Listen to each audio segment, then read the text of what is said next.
This is your rockstar rider, Pepper Gutierrez of Everyday Guns TV. Today, we are gonna walk you through inside the Armament Firearms Trading and Indoor Shooting Range. Here with us is Mr. Armament himself, Kuya Angelo Chavez.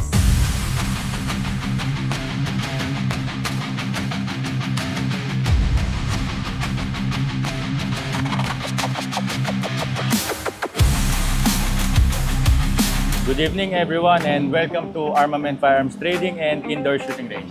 Yes, Kuya, tour mo kami inside. Yes, oo. Pasok tayo sa loob para makita natin kung anong mga meron kami sa loob.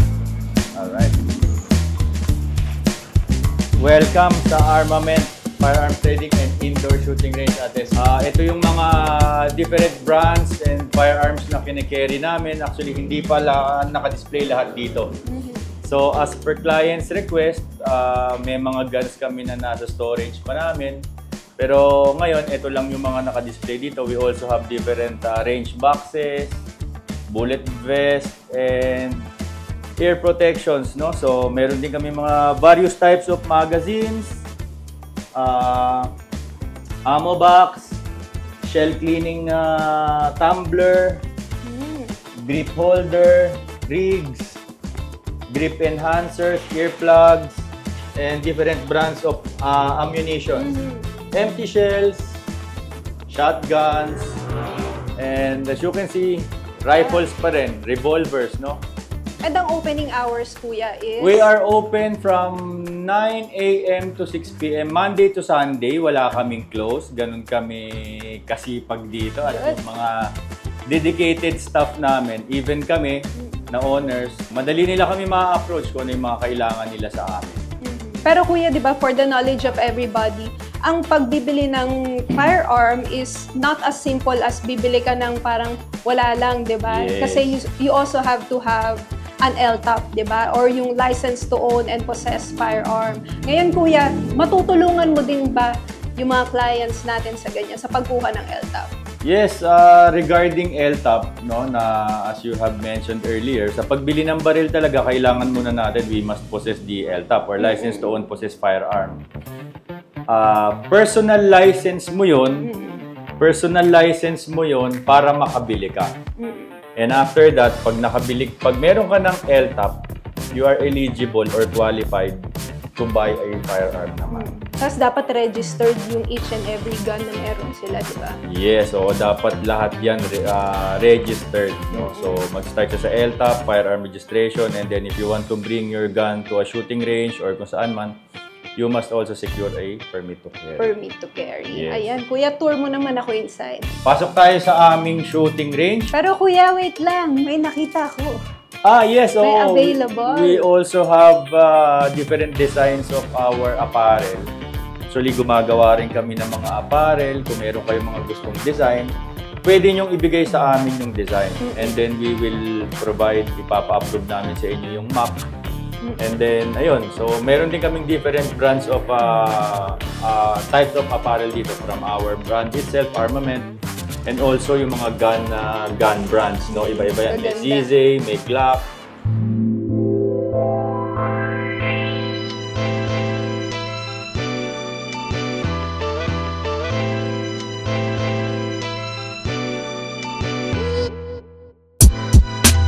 Before entering the shooting range, meron kaming mga protective equipment dito. So, hindi tayo pwede pumasok doon ng first, very important is yung eye protector. Kasi hindi maiiwasan minsan, may mga ricochets yan. Kahit na nasa outdoor range ka, indoor range, so kailangan natin magsuot talaga nito. And then, ear muffs. Kailangan natin mag-ear muffs. Also, ang ating shooting range ay fully equipped siya with soundproof, no? So, hindi siya ganun kaingay, ina-absorb nito, but still, kailangan suot natin siya pa rin. And also, huwag nating kakalimutan yung 4 cardinal rules of gun safety. So, before you enter the range, i-remind ka na nito. So, ayun. That's good. Oo. Kasi hindi naman lahat may knowledge, di ba? Yes. Especially kapag beginner ka, hindi mo alam ang mga rules kung paano ang handling ng yung safety ng pagbabaril. And then pagdating mo sa loob, ulit-ulit i-discuss pa rin ito. So, hindi talaga natin makakalimutan yung safety. And we also have the safety area pala rito, no? May add ko lang. Meron kaming safety area dito. So, if you are carrying or having your own firearm, bago tayo pumasok sa range, meron tayong safety area. Pero kuya, kapag may mga gustong magpa-train sa'yo, dito sa armament, meron naman tayong available na staff for that.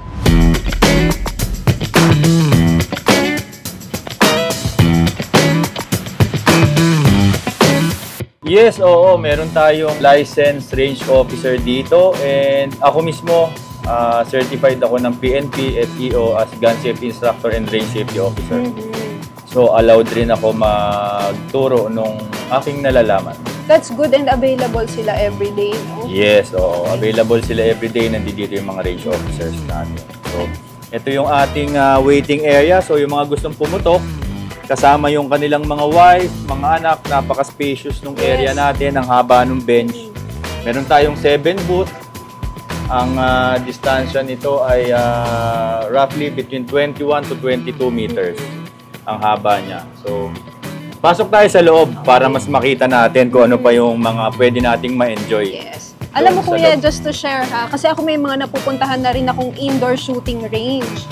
Eto, una ko napansin talaga ang spacious, tama ka doon. Yes. At madalas sa mga indoor shooting range, mainit pagpasok mo pa lang. Pero dito, ano siya parang may hangin Yes, malakas kasi yung ventilation namin. Meron kaming 3 panels of ventilation. Isa doon, kung mapapansin nyo, pag pumutok kayo, automatic yan, hihigupin nito yung usok. Ipupush nung isa, hihigupin ito.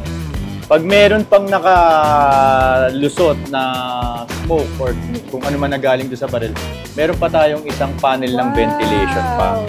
Kapag pumutok ka o pumutok tayo, mapapansin natin na hindi lasang pulbura yung throat natin. Usually sa mga indoors kasi, nai-inhale natin yung smoke. So, nalalasahan natin dito yan, maasim. So, lasang siyang pulbura, no? So, silipin natin kung ano yung mga targets na pwede nilang barilin, no?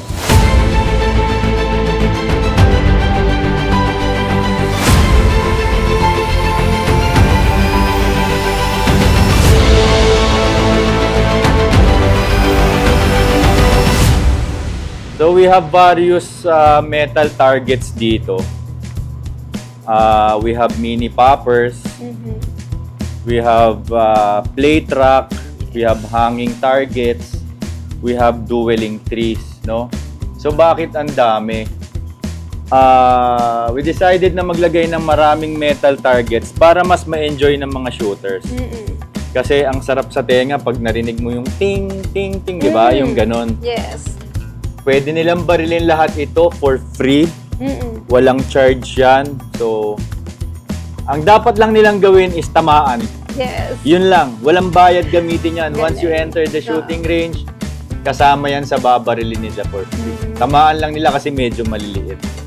But it will serve as a practice na din. Kasi nga, yung distance, ang layo, di ba? Tapos, ganyan siya kaliliit.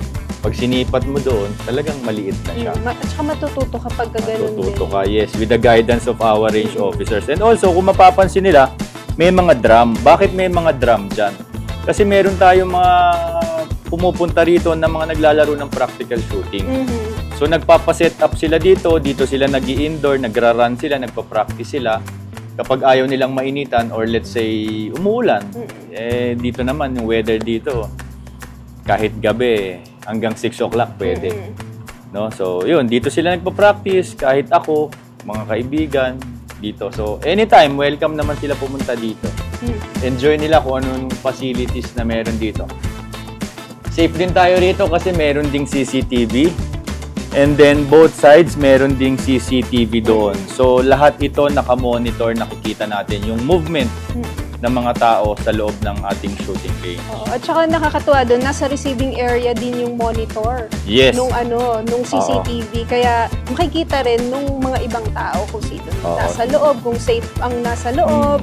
Diba? So, pagka nakita nung mga tao sa reception na medyo parang tingin nila kailangan nilang pumapasok, through CCTV lang papasok sila para mag-guide or mag-assist dun sa mga range officers na nandito. Also, yung parking natin dyan safe kasi equipped din yung labas natin ng CCTV. So, very safe tayo dito sa Armament Indoor Shooting Range and Gun. Okay, how about kuya naman yung mga gun rentals natin tsaka pagbibili sila ng bala, ano bang mga price ranges natin? Yung mga gun rentals natin, yung pistol ranging from 600 pesos. And then yung rifles, PCC to shotgun, ang price range ng rentals yan is up to 1,000 pesos only. And then yung ammunition ng reload namin dito is 1775 for 9mm and 1875 for caliber 40 and 45. Kuya, share naman natin sa mga viewers natin, meron ba kayong FB page? Yes, meron kaming FB page, Armament FA and Indoor Shooting Range. So, i-follow lang nila yon. May mga details doon, contact numbers, even may personal contact number nandun doon. So, nagre-reply naman kami anytime. So, kahit gabi, basta gising kami. Yes. Lahat ng queries nila, ma-address natin. Ayan, ayun. Yun na yun, no, kuya. Ito na, tapos na yung walkthrough natin. Ayan. Maraming salamat, Kuya Angelo Chavez. This has been Pepper Gutierrez of Everyday Guns TV. Kuya, baka meron kang gusto sabihin? Papasalamat lang kami sa mga shooters, clients na patuloy na tumatangkilik sa aming indoor shooting range. And rest assured, we will continue good service and mas i-improve pa namin yung aming shooting range. Marami pa kaming mga nakaplano dito na para sa kanila, mas lalo nilang ma-enjoy. So, see you here at Armament FA and Indoor Shooting Range. Thank you very much. Thank you. 3, 2, 1, yeah!